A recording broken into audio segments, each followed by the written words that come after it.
اللهم ارحمني برحمتك يا أرحم الراحمين. Ito ay pagkatapos na ng Fathu Makkah. So pag sinabi nating Fathu Makkah, muli na nilang nabawi ang Makkah. So parang pa-tone down na. Okay na ang mga kapaligiran. At merong isang digmaan, sila ay papunta sa Hunain. Kasama niya ang mga bagong Muslim at mga lumang Muslim. So gano'n naman, di ba? May bagong yakap, may matagal na nayakap, at supposed to be yung matagal na Muslim ay umaalalay sa bagong Muslim. Totoo nga ba yun? Inshallah, totoo yun. So sila ay naglalakbay at nakita nila, napadaan sila sa isang lugar na kung saan yung mga sundalo doon, yung mga mandirigma doon, ay mayroong puno na yung puno na yun, sinasabitan nila ng kanilang mga sandata. Bakit sinasabitan? Pampalakas, pampaswerte.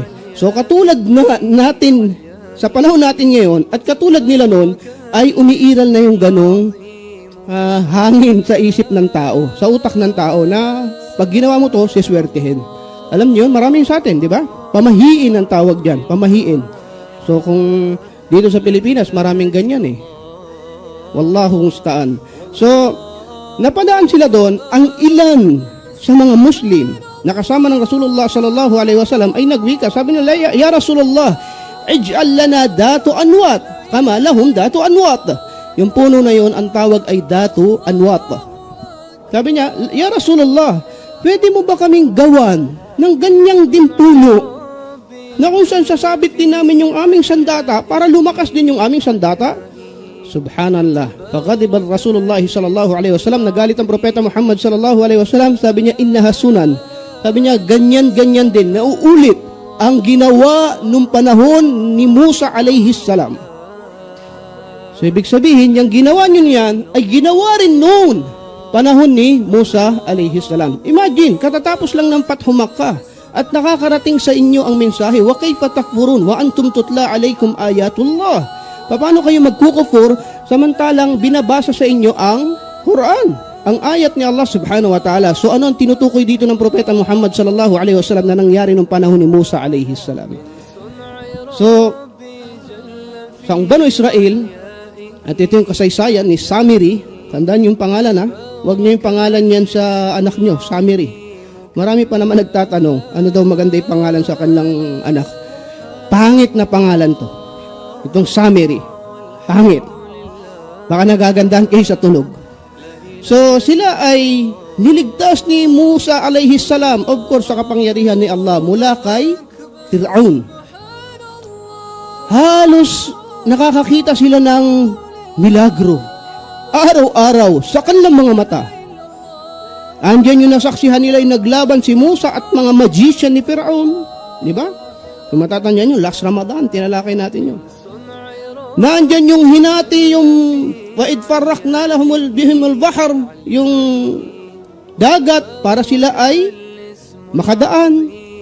At nang sila ay nakaligtas na at nandun na sa ligtas na lugar, wala nang access sa kanila si Fir'aun, di na sila maaabutan, medyo payapa na sila, dumating yung tinatawag na Yawm Mi'ad.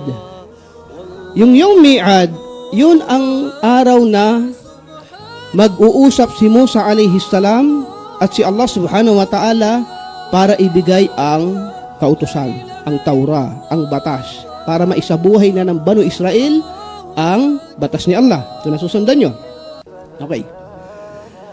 Sinabi ni Allah subhanahu wa ta'ala, wa wa'adna Musa 30 laylatan wa atmamnaha bi'ashar fatamma miqatu rabbi 40 layla. At ang aming pangako kay Musa ay 30 gabi at kinumpleto namin, ginawa namin itong 40, naging 40 ito bi'ashar, at nakumpleto niya ang 40 nights. So supposed to be ilan? 30, pero naging 40. Ito yung pagbiyahe ni Musa alayhi salam papanik sa bundok para kausapin si Allah subhanahu wa ta'ala. Dito naganap yung pagdating niya doon sa bundok. Sabi ni Musa alayhi salam, Ya Rabbi, gusto kita makita, Ya Allah. Kasi nandiyan na yung Bani Israel so wala naman masama. Gusto lang yan tumaas yung iman niya. Kung narinig nyo na yung kwento na yon, ang sabi ni Allah, Musa, hindi mo ako makikita. Pero tingnan mo yung bundok. Fainistakar, kung ang bundok ay nanatili, ay makikita mo ako. So paglingon ni Musa alayhi salam sa bundok, ang bundok ay naging abo. At siya ay su'iq, nawalan ng malay. Paggising ni Musa, sabi niya, inni minal muslimin. Nagtauba siya, subhanaka ya Allah, kaluwalhatian sa iyo, patawarin mo ako dahil mali pala yung hinihingi niya. Gusto niya makita si Allah subhanahu wa ta'ala. Pinakita ni Allah subhanahu wa ta'ala na hindi pwede yung kanyang hinihingi. Kaya ito, unang aral ito eh. Hindi pwedeng ang Diyos ay fi kulli makan, kahit nasa nandun. Hindi. Hindi pwedeng hihingin mo, Diyos ko, gusto ko tayong makita dito. Hindi. Kita niyo kapangyarihan ng Diyos? Dinurog niya yung bundok na parang abo. At naunawaan ni Musa at siya ay nagtauba. So, pagpanik ni Musa ng bundok para kausapin si Allah subhanahu wa ta'ala, itong si Samiri, by the way, binilinan niya si Harun. Sino si Harun? Anak ng kanyang nanay. So, ibig sabihin, okay. So, ibig sabihin, kapatid niya. Sabi niya, ikaw ang munang mamamahala sa Banu Israel at mag-ingat ka sa kanila. So, may warning si Musa dahil may gagawin yung ilan sa kanila ng mga kasamaan. Bantayan mo sila at pumanik siya doon. Nung pumanik na si Musa alayhi salam, itong si Samiri sa kasaysayan ay nasa kanya lahat ng palatandaan ng pagiging munafik. Yung munafik, yung hipokrito, yung hindi tunay yung pananampalataya, yung nagpapanggap lang. Maraming katangian ng mga munafik, sila yung pagwala sila sa mainstream, ayaw na nila sumunod sa Islam. Astagfirullah. Halimbawa, sa grupo ng mga mananampalataya, kundi rin lang akong pinuno dyan, wag na. Number 1, sisirain nila yan, wag matuloy yan, wag na kayo magkaganyan, wala na lang sasamba kay Allah. Ganyan ang munafik. Ang laki ng sakit sa puso. So itong si Samiri, nung si Musa alayhi salam ay nasa bundok at nag-travel 30, pero naging 40 nights, ay nagbulong siya sa mga Banu Israel. Ang sabi niya, wala na si Musa. Tingnan mo, 30, ano na ngayon? So gumawa siya ng fitna, ang sabi niya, ipunin natin yung gold natin. By the way, ang Banu Israel, bago sila umalis doon sa lugar ni Pharaoh sa Egypt, ginawa nila lahat ng kasamaan para makakolekta ng ginto doon sa mga tagaron. At binitbit nila yun nung sila ay tatakas na. So imagine kung gaano sila katuso. Nakipag-deal pa sila ng kung ano-anong deal doon para magkaginto, pero aalis na pala sila. Nakuha niyo yung point? Aalis na pala sila. So supposed to be, kung aalis ka na, hindi ka na makikipagkasundo na ikaw ay makikipagnegosyo. So sila hindi. Hanggang sa makaipon sila ng ginto. In short, marami silang nadalang ginto. So ito na si Samiri, habang si Musa ay wala, ang sabi niya, ipunin niyo yung gold niyo. At tinunaw ni Samiri hanggang hinulma niya ito na parang ijala. Isang baka o lalaking baka. Nang tinanong ng Banu Israel, ano yan? Hada ilahukum. Yan ay Diyos nyo. Paano si Musa? Panasi. Si Musa hindi nababalik. Nakalimutan na niya yan na nandito pala yung Diyos. Umalis na yun. At yung mga taong may sakit yung puso, sinamba yung baka na yun. Nagtawap sila doon, nanalangin sila doon, nagsayaw sila doon, hinalikan nila yon, lahat ng uri ng pagsamba ginawa nila doon sa baka na yon. Naganap ang shirk sa Banu Israel. Immediately, pagkatapos lang nila maligtas mula doon kay Pharaoh. Nakikita nyo kung anong nangyayari dito? So, subhanallah. Ang sabi ni Allah subhanahu wa ta'ala, qala fa inna qad fattanna qawmuka min ba'dik wa adallahumus Samiri. Musa, ginawa naming 40 araw para subukin ang mga tao mo. Pero tingnan mo, naligaw sila at niligaw sila ni Samiri. Pagbaba ni Musa alayhi salam, Pagbaba ni Musa alayhi salam, faraja'a Musa ila qaumihi ghadbana asifa. Bumalik si Musa alayhi salam at siya ay galit na galit sa kanyang dinatnan. Qala ya qaumi alam ya'idukum rabbukum wa'dan hasana. Hindi ba kayo pinangakuan ng inyong Panginoon ng mabuting pangako at pinakita sa inyo lahat ng kabutihan? So nagagalit si Musa, sobrang pagkagalit, sobrang pagkadismaya. Afatala alaykumul ahad. Kumbaga, ang sabi ni Musa alayhi salam dito, na-late lang ako 10 days, may bago na kayong Diyos. 10 araw at yan na ang inyong, nagkaroon na kayo kaagad ng Diyos-Diyosan. Tinawag niya si Harun alayhi salam, ang kanyang kapatid. Di ba ang sabi ko, ikaw, ang pinagkatiwalaan ko dito? Qala ya ibnu ummi la ta'khudni bilihyati wal. Sa galit ni Musa alayhi salam, ang ginawa niya kay Harun, hinawakan niya sa ulo at sa lihya. Sa Quran to, la ta'khudni bilihyati wala bira'si. Bakit mo? Bakit ganun? Ano nangyari dito? Ang mga anbiya sa usaping shirk, mabilis magalit. Shirk, sumasamba na sila sa ginto ngayon. So galit na galit si Musa alayhi salam dito. At dito yung sinasabi na yung dala niyang mga sa ibang Israeliyat, yung mga kasulatan na nakaukit sa bato ay binasag niya doon. Kung natatandaan nyo, may kinuwento tayo ng isang araw, yung tungkol kay Sulaiman alayhi salam, nandun yung mga labi nung mga natitira nung mga kasulatan na yun. So galit na galit si Musa, ang tinuturo ng mga tao ay sino? Si Samiri. Si Samiri ang gumawa niyan. Pinuntahan ni Musa alayhi salam si Samiri, qala pa ma khatbuka ya Samiri. Anong paliwanag mo dito, Samiri? Ba't nagkaganto? Ano nangyari? Qala basartu bima lam yabsuru bihi faqabadtu qabdatan min atharir rasul. Sabi niya para lamang makonvince yung mga tao, nung hinati ni Allah ang dagat para tayo makatawid, ikaw at si Jibril alayhi salam ay nag-usap. Nakita niya eh. Si Jibril alayhi salam may faras, may sasakyan. Yung dinaanan ng kanyang kabayo, ng kanyang sasakyan, may bakas. Kinuha ko yun at tinabi ko. May bakas ha. At nung nahulma na yung baka, inihip ko ito doon. Pag-ihip ko doon sa ginto na baka, sa ijla, ay tumunog. Na parang, sabi, iba't ibang riwaya. Nung pagtunog nun, parang tunog baka na buhay, kaya mabilis silang sumamba. Nakikita ko ika ang hindi nakikita ng iba. So may kapangyarihan yan. Ganon sila nilagaw ni Samiri. May kapangyarihan yan, hindi yan basta-basta. Subhanallah. At inamin ni Samiri na kasalanan niya ang paggawa ng rebulto. So subhanallah, tingnan nyo, ang point dito, napaka-igsi ng panahon na nawala si Musa alayhi salam at mahabang panahon niyan dinadawahan, tinuturuan itong mga tao na ito ng pagsamba sa nag-iisang Diyos. Ang pagsamba kay Allah.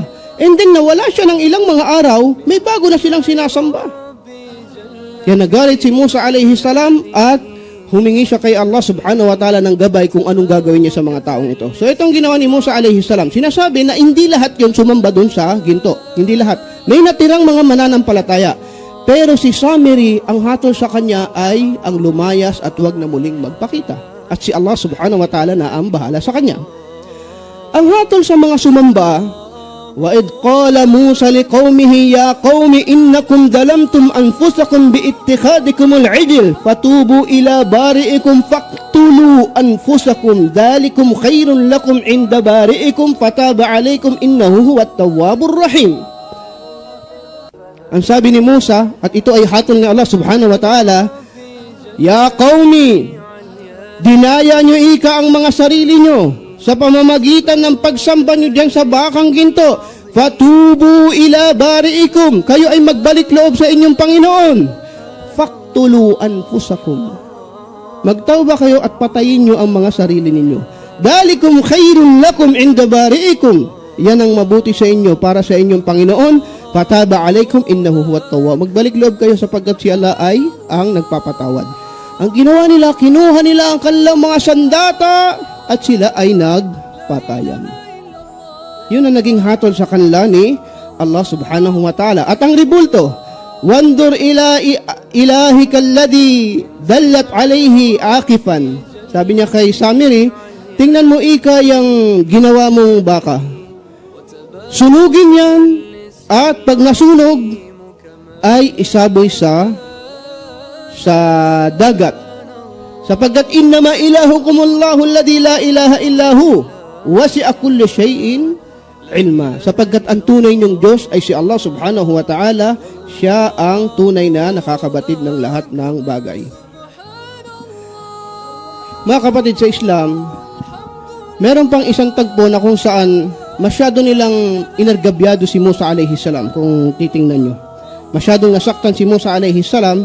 Ngayon, isang tagpo nung panahon ng Rasulullah sallallahu alaihi wasallam, habang siya ay namimigay ng mga sadaka, merong isang tao sinabi sa kanya, "I'dil ya Rasulullah." Sabi nun, "Ya Rasulullah, maging makatarungan ka. Huwag kang parang politiko na hindi pantay mamigay. I'dil ya Rasulullah." Narinig ito ni Umar ibn al-Khattab radiyallahu anhu. Sabi niya, "Gusto mo ya Rasulullah, patayin ko yan? Tagpasin ko ang liig?" Ang sabi ni Rasulullah sallallahu alaihi wasallam, "Isbir, magtiis ka. Kasi si Musa ay mas inargabyado ng kanyang mga tao, mas higit pa sa ginagawa nitong mga ito sa akin." Si Musa at ang Rasulullah sallallahu alaihi wasallam ay napaka-close nila sa isa't isa. Laging napakaraming mga kwento ng Propeta Muhammad sallallahu alaihi wasallam patungkol kay Musa. Masya Allah. So lastly, tingnan nyo itong punto natin. At sinabi ko nga gusto natin magdawa sa gabing ito. Si Samiri, hindi sila inutusan uminom ng alak. Hindi sila inutusan magzina. Hindi sila inutusan kung ano, magnakaw, gumawa ng masama o pumatay. Pero inutos ni Samiri sa kanila ang pinakamalaking kasalanan na pwedeng magawa ng tao. Ano yun? Shirk. Si Allah subhanahu wa ta'ala ay nagwika, "Inna Allah la yaghfiru an yushraka bihi wa yaghfiru ma duna dhalika liman yasha." Si Allah subhanahu wa ta'ala, pinapatawad niya lahat ng kasalanan maliban ang nag-shirk sa kanya. Anong tafsir dito? Kung ang isang tao namatay na siya ay nagsasagawa ng shirk o nasa estado ng shirk, may iba siyang Diyos-Diyosan, walang pagkakamit ng kapatawaran yun ni Allah subhanahu wa ta'ala. Sa isang aya sinabi ni Allah, "Innahu may yushrik billahi faqad harramallahu alayhi al-janna wa ma'wahu an-nar wa ma lidh-dhalimin min ansar." Katotohanan na kung sino man ang mag-shirk kay Allah subhanahu wa ta'ala, haram sa kanya ang Jannah. Wa ma lidh-dhalimin min ansar, at walang makakatulong sa kanya sa kabilang buhay. Kaya nagtatanong tayo dito mga kapatid sa Islam, picturean niyo yung eksena. Sa isip niyo lang ha. Kung ilang megapixel man ang mga nasa isip niyo, picturean niyo yun. Kung ano yung nangyari kay Samiri nung nawala si Musa. Gumawa ng ginto, baka, sinamba, nagtipon-tipon sila doon, napaliligiran nila yun. At sila ay doon sumasamba kung ano-anong uri ng pagsamba. Humihingi sila doon, nagpapasalamat sila doon, humihingi sila ng swerte doon. Anong pinagkaiba nito sa nangyayari ngayon? Kung tayo ay may puso at malasakit sa tauhid, anong pinagkaiba nito? Sa tuwing nakikita natin yung mga kababayan natin, ganito din ang ginagawa taon-taon. Nalalaman nyo kung ano sinasabi ko?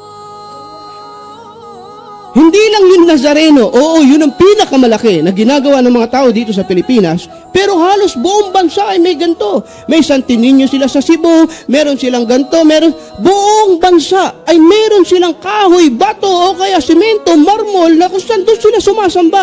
Anong pinagkaiba ni Samiri nung panahon ni Musa sa mga kababayan natin Pilipino ngayon, na doon sila sumasamba? Pinakamalaking kasalanan sa harap ng Diyos. Alin to? Ang sumamba ang tao sa Diyos-Diyosan. Patawarin tayo ni Allah subhanahu wa ta'ala. Patawarin tayo dahil ito yung nasa paligid natin. At ano ba ginagawa natin para to mawala? Ano ginagawa natin? So ito ay malaking kasalanan mga kapatid sa Islam. Bago pa tayo pumunta dun sa mga maliliit na items na meron kang kamag-anak, nagsigarilyo, yung isa ay uminom sa kaliwa, yung isa ay ganto, yung isa ay ganyan. Oo, lahat yan. Mali lahat yan. Pero hindi ba tayo nababagabag dito sa pinakamalaking kasalanan na nasa paligid natin? Ano yun? Yung pagsamba ng tao sa Diyos-Diyosan, subhanallah. Yung pagsamba ng tao sa bagay na ginawa lang ng kanilang kamay.